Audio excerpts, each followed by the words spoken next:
Here are our top 5 downcountry bikes for 2021. And if you're wondering what a downcountry bike is, it's basically a cross-country bike with some added travel and trail-friendly geometry thrown into the mix. So if you want to be covering ground extremely fast while still being able to charge on the descents, this popular new genre could be for you. As always, don't forget to like, subscribe and click the bell icon so you get notified every time we upload a new video. Go back 10 years and if you told an XC rider they'd one day hear the words 66-degree head angle and cross-country in the same sentence, they'd probably have thought you'd eaten one too many caffeinated energy gels. Yet in 2021, that's exactly what we have with our first downcountry bike, the Transition Spur. With 120mm of travel front and rear, long reach figures and the aforementioned slack head angle, the Spur is an XC bike designed to take on more than you'd expect from the travel on offer. Yet it's still relatively light, with a top spec medium build coming in at a claimed 11.2 kilograms. Like lots of modern cross-country style bikes, the Spur uses a flex stay system at the rear. This means the seat stays have enough flex built into them to allow the suspension to activate without needing another pivot. The knock-on effect is you save some weight and hopefully keep maintenance to a minimum. All good things in our eyes, and why we think the Spur is one of the top downcountry bikes in 2021. The Specialised Epic is synonymous with XC racing. In fact, head to any start line anywhere in the world and we suspect at least one person will be riding an Epic. However, never satisfied, Big S have a downcountry version of the traditional Epic, called the Epic EVO. The EVO features 120mm up front and 110mm of rear wheel travel. However, unlike the pure race version of the Epic, the EVO doesn't feature Specialised's brain lockout technology at the rear. Although, as you'd expect, Specialized claims the EVO suspension has been tweaked, so it should still pedal well without the lockout. At the front there's clearance for 2.4-inch rubber, which means you should get plenty of grip when you're on that favourite downcountry loop after work. No downcountry list would be complete without a bike from Yeti, so to keep the internet comments at bay, we give you the SB115.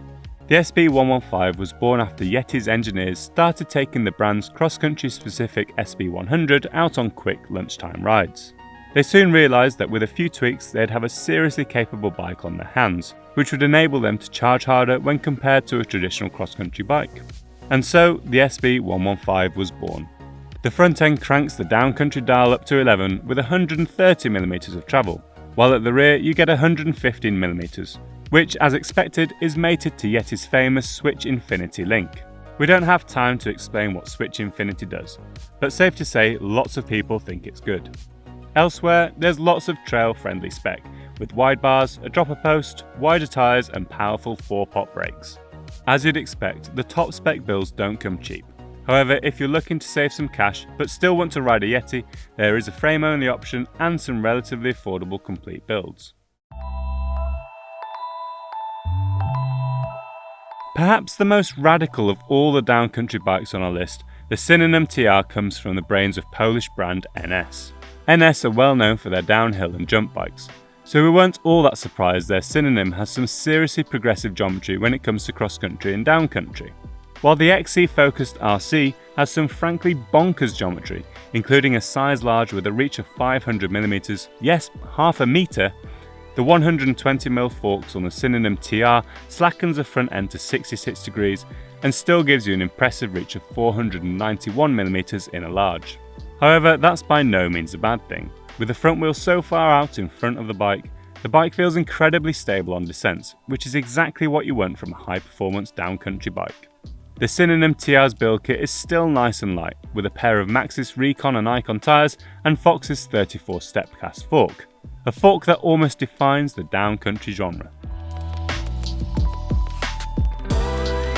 Mondraker were at the forefront on progressive geometry, so it stands to reason they have a competitive downcountry bike in their lineup. The F Podium DC family is based on the purely XC F Podium model, but as you'd expect it features more travel as well as some trail-friendly spec choices. These include a 120mm fork, wider tyres and, of course, a dropper post. XC style dropper posts can be light, but often lack the travel required for more aggressive trail riding. So you'll be pleased to hear the F Podium DC comes with a relatively long 100, 125 or 150mm dropper depending on size and model.